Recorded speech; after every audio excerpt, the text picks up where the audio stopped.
فاسألوا أهل الذكر إن كنتم لا تعلمون। নবী সাল্লাল্লাহু আলাইহি ওয়াসাল্লামকে ওসিলা করে দোয়া করা যাবে কি? কারণ এক আলোচনা শুনেছিলাম সে দোয়া করা যাবে, কিন্তু পরে জানলাম যে এটা শিরক হবে। নবী সাল্লাল্লাহু আলাইহি সাল্লামের ব্যক্তির ওসিলা দিয়ে অথবা তার জাহ, তার মর্যাদার ওসিলা দিয়ে দোয়া করা যাবে না। এটা শরীয়তে একদমই নিষিদ্ধ। কারণ কোনো ব্যক্তির জাহ, কোনো ব্যক্তির পজিশন, কোনো ব্যক্তির মাকানা, কোনো ব্যক্তির ব্যক্তিত্ব দিয়ে ওসিলা করা শরীয়তে জায়েজ নেই। এর কারণটাকে, দলিল অনেকগুলো। শরীয়তের সমস্ত দলিল বলছে ওসিলা করা যাবে তিনটা জিনিস: এক, আল্লাহর আসমা এবং সিফাত; দুই, ভালো আমল। এর অজস্র উদাহরণ আছে কোরআনে। যেমন আমরা বলি যে হে আল্লাহ, আমরা তোমার প্রতি ঈমান আনলাম, অতএব আমাদেরকে ক্ষমা করো। তাহলে ঈমান আমাদের আমল সালেহ। আর তৃতীয় হচ্ছে জীবিত লোকদের দোয়া।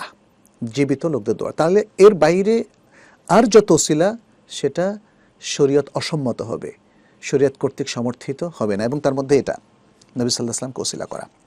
কেউ মনে করেন যে নবী সাল্লাল্লাহু আলাইহি ওয়াসাল্লামকে ওসিলা করে দোয়া করা যাবে, সেটা তাদের একান্তই ব্যক্তিগত অভিমত, যার পক্ষে কোনো দলিল নেই।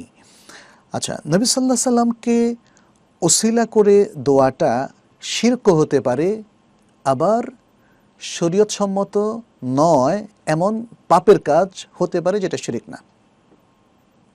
কারণ নবী সাল্লাল্লাহু আলাইহি ওয়াসাল্লামকে কেউ যদি ওসিলা করে আল্লাহর মর্যাদা সম্পন্ন করে দেন বা আল্লাহর সমকক্ষ বানিয়ে দেন, তাহলে এটা শিরকে আকবার হবে।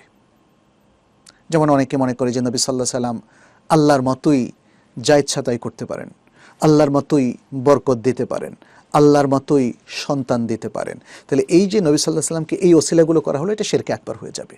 কিন্তু নবী সাল্লাল্লাহু আলাইহি ওয়াসাল্লামকে যদি কেউ ওসিলা করেন, মানে আল্লাহ সমকক্ষ না করে, তার পদমর্যাদার ওসিলা দিয়ে, যদি মানে আল্লাহ সমকক্ষ না করে এবং তাকে আল্লাহর মানে কোনো গুণাবলীর মধ্যে সমকক্ষ না করে ওসিলা করা হয়, তাহলে সেটা শিরকে আসগার হবে এবং কবিরা গুনাহ হবে, সেটা শিরকে আকবার হবে না।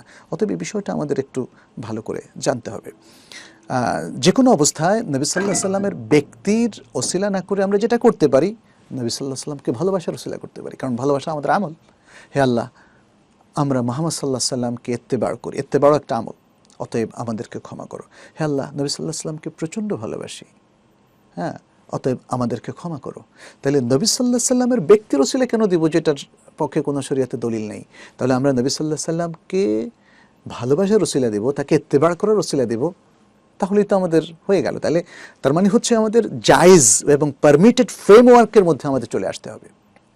আমি যদি শরীয়ত লঙ্ঘনের ফ্রেমওয়ার্কের মধ্যে ফরম্যাটে থাকি, তাহলে আমার কিন্তু উদ্দেশ্য সাধিত হবে না। এবং এই ক্ষেত্রে সতর্কতার বিশাল প্রয়োজন রয়েছে। একজন মুসলিম প্রতি পদে পদে সতর্ক হবেন, আকীদার ক্ষেত্রে, আমলের ক্ষেত্রে, ঈমানের ক্ষেত্রে। কারণ যৎসামান্য ভুল, অথচ ভয়ঙ্কর ভুল যদি হয়, শিরকে আকবার, কুফরে আকবার, তাহলে তো সবই আমাদের ধ্বংস হয়ে গেল। যাতে সেটা না হয়, সেই জন্য আমাদের সতর্ক হতে হবে। আমরা জানি যে রাস্তায় চলতে গেলে সামান্য একটু ভুলে ভয়ঙ্কর অ্যাক্সিডেন্ট হয়ে যায় এবং তারপরে মানুষ মারা যায়, তাই না? তাহলে এটা তো আমাদের চোখের সামনে ঘটছে।